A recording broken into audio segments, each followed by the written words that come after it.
Hey guys, Sean here. Continuing, I guess, the paint tutorial, or I guess getting started really. Last time we looked at the set Dark Vengeance, and now we're going to be getting into some basics of painting. When you're painting most 40K miniatures, honestly, you really only need about 4, maybe 5 colors for the whole model. You really don't need a whole lot to get something that looks decent, at least for your normal troops, just to get by. But right now I'm going to be going over something really basic. A lot of people don't know how to use a brush properly or how to even begin painting. So instead of trying to show you how to paint something this small starting out, instead I mocked together this hunk of clay, or actually it's Sculpey, and as you can see it's got 3 main layers. We have our lowest level, we have our mid-level including our border, and then we have this star that I stuck out here on the outside. Now the reason for that is because I want to show A, how to position your brush, and B, how dry brushing works, and C, where to start painting, and not necessarily in that order. To begin, of course, you want to do a light coat of base, which is here, just there's regular spray paint there. That's olive drab. That's actually for other models that I do. I typically use black unless I'm painting something white. The reason why I use black is because, you know, things are going to be deeper, more recessed into the model that you're, may have trouble reaching with a brush are going to be dark anyway. So it's basically like you already have your shadows.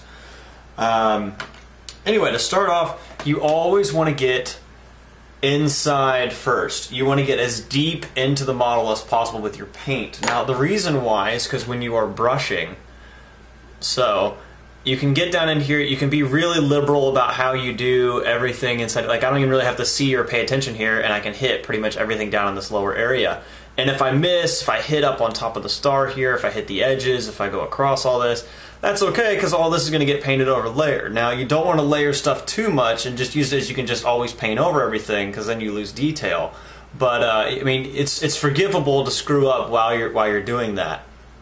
So I'm going to go ahead and just stick right inside here. I'm going to put a little A that I don't even know if you're all going to be able to see on camera, but there's a little A stuck down in the corner. So that's where you want to start. Of course, second, you want to go to the next outer layer. So I'm going to label that as B. We'll go ahead and put that right here next to our star. Alright, that's a horrible looking B, mostly because B's are curved, but there you go. There's a B right there. And then, of course, lastly, you want to start with the, or finish off with the star or whatever, so mostly on the outer edge. So, I mean, you can essentially paint this in 3 different ways. You start at the bottom, work your way up to your mids, and your outermost, and then after that, you want to do a dry brush the whole thing. It's always good to do a dry brush 100% of the time. I've never come across a time when you would not use dry brush, because, I mean, there's different amounts of how much dry brushing you'd use, but you pretty much always want to do it.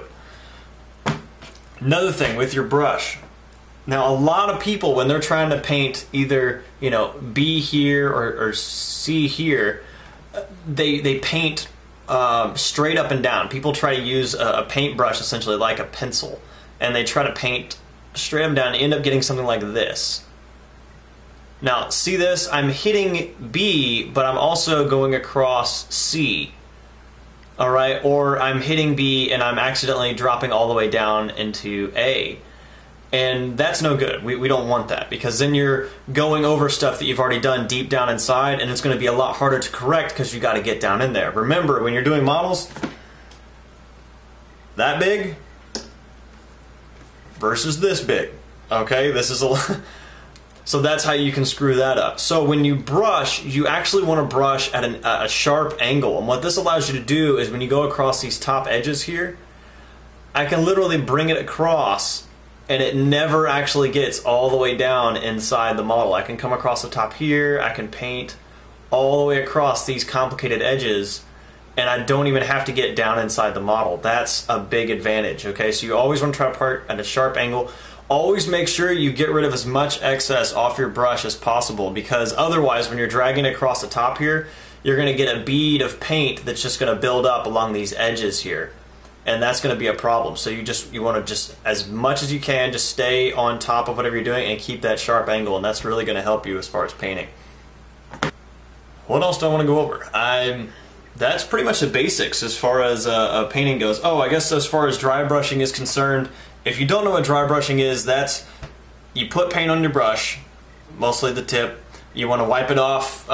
Heck, if you're using water-based paints, which you should, you know, wipe it on your hands or on something else. I want it to where when you put it on a piece of paper, almost nothing shows up, like barely anything. I do an example. I'll do something a little more specific later when we actually start painting these guys I got sitting over here, which that'll come up later. But when you do that, you know, dry brushing is essentially just really lightly going over the whole model. Now what this is going to do, it's going to add a layer of paint on the edges of your model. It's really going to bring out the detail. So even when after you get done, your third layer of paint and everything looks really solid, when you dry brush, that's what brings out your detail. You really don't even have to worry about getting super detailed with everything else, because the dry brushing is what's really going to bring everything to life. Now I really hope that helps some of you. For those of you who aren't used to painting or don't like painting, I mean, essentially you can do it with, you know, when we start painting these guys, we're only going to use 5 colors, 4 probably, maybe 5. We're going to keep things very simple, and that's really going to hopefully help you guys deal with the painting the vast, larger portions of your army. You know, that's the thing, we all love building our armies, we all love putting them together, and we all love them when they're done, but painting sometimes gets to be a pain in the ass when you have 100 models to paint.